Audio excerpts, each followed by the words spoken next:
முதலமைச்சர் ஜோசப் விஜய் தலைமையிலான அரசு அமைந்து தமிழகத்தில் புதிய ஆட்சியின் 100 நாட்கள் நிறைவு பெற உள்ள நிலையில் வெற்றி தமிழ்நாடு முதலீட்டாளர்கள் மாநாடு என்பதன் மூலமாக 1.2 லட்சம் கோடி ரூபாய் அளவுக்கான முதலீடுகளை ஈர்ப்பதற்கான பல்வேறு முனைப்புகளை மேற்கொண்டிருக்கும் தமிழக அரசின் தொலைநோக்கு திட்ட பயணங்களுக்கு பலதரப்பட்ட மக்களின் மத்தியிலும் பாராட்டுகள் குவிய துவங்கியிருக்கிறது. வெறும் 100 நாட்களில் இவ்வளவு பெரிய தொகையை ஈர்ப்பது அரசியல் களத்திலும் தொழில்துறையிலும் மிகப்பெரிய விவாத பொருளாகவும் உற்று நோக்கப்படும் பேசும் பொருளாகவும் மாறியிருக்கிறது. இதெல்லாம் இந்த புதிய அரசால் சாத்தியம்தானா என்ற கேள்விகள் ஒருபுறம் எதிர்க்கட்சிகளால் கேள்விகளாக எடுக்கப்படும் நிலையில் அதற்கான முனைப்புகளையும் தொலைநோக்கு பார்வையோடு தனது பயண தொலைதூர தொழில்துறையின் திட்டங்களை வகுத்து இருப்பதாகவும் அரசின் தரப்பில் பல்வேறு பதில் விளக்கங்களை அளித்து வரும் நிலையில் முதலமைச்சர் ஜோசப் விஜய் தலைமையில் சமீபத்தில் நடைபெற்ற வெற்றி தொழில் முனைவோர்களுக்கான தொழில் மாநாட்டில் புதிய தொழில் தொடங்கவும் அவற்றை விரிவாக்கம் செய்யவும் நிறைவான பல ஒப்பந்தங்கள் கையொப்பமான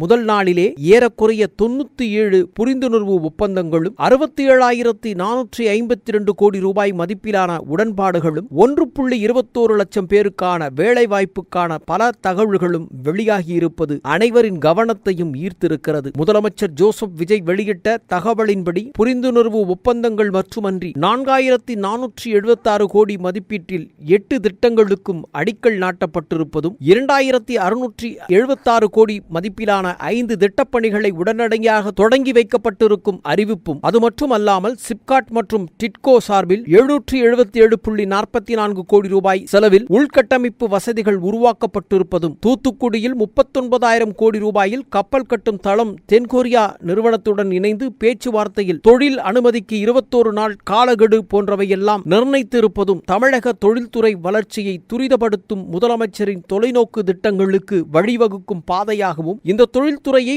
தமிழகத்தின் பல்வேறு மாற்றத்தையும் தொலைநோக்கு பார்வைக்கு இட்டு செல்லும் தமிழக தொழில்துறை அமைச்சர் கீர்த்தனாவின் தொலைநோக்கு திட்டங்களின் ஒரு பகுதியாகவும் பலரால் பாராட்டப்பட்டு வருகிறது. எந்த ஒரு அரசும் தன்னுடைய தொடக்க காலத்திலே இவ்வளவு பெரிய தொகையை முதலீட்டாக ஈட்டிருப்பது எதிர்பார்க்க முடியாத பாராட்டுக்குரியதாக ஒன்று பார்க்கப்படுகிறது. அதே சமயம் கையெழுத்தான ஒப்பந்தங்கள் முழுவதும் நடைமுறை சாத்தியத்திற்கு வாய்ப்பாக அமையுமா? தொழிற்சாலைகள் எல்லாம் இங்கே தொடங்கப்படுவதற்கான சூழல்கள் உள்ளதா? இது வெறும் அரசியல் ஜாலத்திற்கான அடித்தளமா என்பதான அடுக்கடுக்கான கேள்விகளை பிரதான எதிர்க்கட்சிகள் இப்பொழுதே முழங்க துவங்கிவிட்டனர். என்ற போதிலும் கூட முதலமைச்சர் ஜோசப் விஜய் தலைமையிலான அரசு இந்த முதலீட்டாளர்களை ஈர்க்கும் வகையில் பல்வேறு தொலைநோக்கு திட்டங்களை வகுத்திருப்பதையும் அவர்களுக்கான சிவப்பு கம்பளங்களை தமிழகத்தில் விரித்து அதன் மூலமாக தொழில் முதலீட்டில் பல்வேறு வருவாயை ஈட்டுவதன் மூலமாக தமிழக இளைஞர்களின் வேலைவாய்ப்பை உத்தரவாதத்திற்கு அடித்தளமிடும் நோக்கிலும் பல்வேறு பணிகளை வேகப்படுத்தி வருவதையும் இங்கே நாம் மறந்துவிட முடியாது. தமிழக அரசியல் வரலாற்றில் நாம் எத்தனையோ முதலீட்டாளர்கள் மாநாடுகளை பார்த்திருக்கிறோம். அதில் கையெழுத்தாகும் பல ஒப்பந்தங்கள் பாதியிலே நிறுத்தி வைக்கப்படுவதும் வந்த வேகத்திலேயே பல தொழில் நிறுவனங்கள் சென்று விடுவதையும் பார்த்திருக்கிறோம். ஆனால் இந்த அறிவிப்பு